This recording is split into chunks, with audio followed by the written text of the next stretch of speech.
Assalamu alaikum warahmatullahi ta'ala wabarakatuhu. Welcome back to my YouTube channel.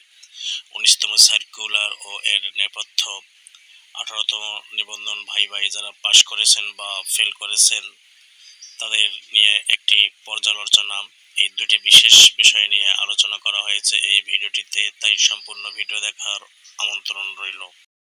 অনেকেই হয়তোবা ভাবতেছেন যে ১৯তম সার্কুলারটি মনে হয় পিছিয়ে যাবে, কারণ সামনে বিভিন্ন বাধা বিপত্তি আসতেই পারে। তবে না, ১৯তম সার্কুলারটি পেছানোর কোনো কারণ নেই, কারণ এনটিআরসি তার নিজস্ব গতিতেই চলবে যতদূর সম্ভব। ১৯তম সার্কুলারটি অবশ্যই জুলাই মাসে আপনারা পেয়ে যাবেন। জুলাই মাসের শুরুতে অথবা শেষে ইনশাল্লাহ আপনারা ১৯তম সার্কুলারটি পেয়ে যাবেন। পরীক্ষার ধাপ বা ধরন, এখানে পরীক্ষার ধাপ বা ধরন বলতে মোটামুটি তেমন কোনো পরিবর্তন না হওয়ারই কথা। আগে যেরকম ছিল, যেমন ১৮তমতে যেরকম ছিল এবারও সেরকমই থাকবে, তবে জাস্ট একটু পরিবর্তন হবে। যেমন প্রিলি রিটেন ১০০ মার্ক ছিল, এখানে জাস্ট একটু পরিবর্তন হবে। হয়তোবা প্রিলি রিটেন ৫০-৫০ করা হবে, এবং এই পরীক্ষাটি একদিনেই নেওয়ার সম্ভাবনা প্রবল থাকবে। তাই এখানে পরীক্ষার ধাপ বা ধরন একটু হলেও নড়েচড়ে বসবে। আবেদন ভার্সাস বয়স, অনেকেই জানতে চেয়েছেন যে স্যার, আমার তো প্রায় ৩৫-এর কাছাকাছি, অথবা আমার ৩২ অথবা ৩৩ বছর, আমি কি ১৯তমতে আবেদন করব? হ্যাঁ, অবশ্যই আপনারা আবেদন করবেন। একদিন বয়স থাকলেও আপনারা আবেদন করবেন, কারণ রিজিকের ফয়সালা উপরওয়ালার পক্ষ থেকেই হয়ে থাকে। তাই আপনারা আবেদন করুন, এবং এর পাশাপাশি আপনারা এখন থেকেই অবশ্যই পড়াশোনা শুরু করে দেন। কোনটির প্রস্তুতি বেশি নেবেন? অবশ্যই আপনাকে এখন থেকেই রিটেনের প্রস্তুতিও নিতে হবে। আপনারা যতদূর সম্ভব প্রিলিতে সময় কম দেবেন, রিটেনে বেশি নেবেন, কারণ আপনাদের প্রিলিতে পাস মার্ক খুব বেশি নয়, কিন্তু রিটেন পরীক্ষা ভালো মন্দই নির্ভর করবে যে আপনার চাকরি পাবেন কিনা, টিকবেন কিনা। তাই আপনারা এখন থেকেই অবশ্যই রিটেনের প্রস্তুতি নিতে থাকুন। ইনশাআল্লাহ আল্লাহ তাআলা আপনাদের সহায় হবেন। ১৮তমদের সবাই কি জব পাবেন ষষ্ঠ গণবিজ্ঞপ্তিতে?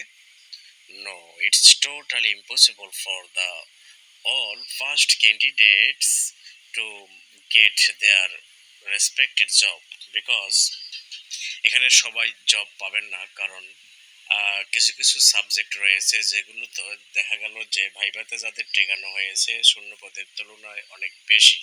তার মানে এখানে যারা সাজিয়ে গুছিয়ে সুন্দর করে চয়েস লিস্ট দিতে পারবে, মার্ক অনুযায়ী চয়েস লিস্ট দিতে পারবে, তাদেরই চাকরি হয়ে যাবে। আর এখানে বেশি নাম্বার পেয়েও কারো চাকরি নাও হতে পারে, আবার কম নাম্বার পেয়েও ভালো প্রতিষ্ঠান পেতে পারেন, যা আপনাদের চয়েস লিস্টের উপর ডিপেন্ড করবে। সুতরাং বলা যায় যে এমনিতে তো যেহেতু বেশি মোটামুটি টেকানো হয়েছে শূন্যপদের তুলনায়, তো সবারই চাকরি হওয়ার সম্ভাবনা এখানে ক্ষীণ, অনেকেরই চাকরি হবে না। ১৮তমদের ভাইভাতে এত ফেলের কারণ কি? শুরুতেই একটা কথা না বললেই নয় যে আসলে এনটিআরসিএ কর্তৃপক্ষের ১৮তমদের প্রতি এরকম আচরণ করা একদমই জুৎসই হয়নি। তাদের আরও কিছু বিবেচনা করে, তো আরও তারা ইচ্ছা করলে আরও বেশি ক্যান্ডিডেটকে তারা অবশ্যই পাস করাতে পারত, কিন্তু তবে এবার এত কেন ফেল করালো তার কারণ অনেক কিছুই বিভিন্ন জন বিভিন্ন ভিডিওতে তুলে ধরেছেন, আমিও কয়েকটা ভিডিওতে তুলে ধরেছি। আমি কোনো ক্ষেত্রে ১৮তমদের মধ্যে যারা ফেল করেছেন তাদের পক্ষেও ছিলাম, বিপক্ষেও ছিলাম। তবে এটা বলতে পারি, শিয়াল যখন আঙ্গুর ফল পাড়তে পারে না তখন কিন্তু বলে যে আঙ্গুর ফল টক। তাই এটাও বলা যায় যে আসলে ১৮তমদের বেশি ফেল করানো হয়েছে ১৯তমদের সুবিধার জন্য। তবে যারা ফেল করেছেন, আমার এই আঙ্গুর ফলের গল্পটা এখানে তুলে ধরার জন্য আপনারা ভাই বোনেরা কেউ মন খারাপ করবে না, জাস্ট আমি একটা স্টেটমেন্ট দিলাম।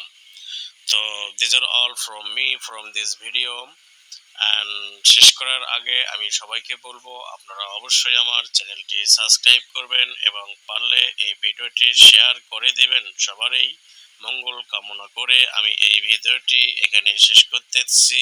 আল্লাহ হাফেজ।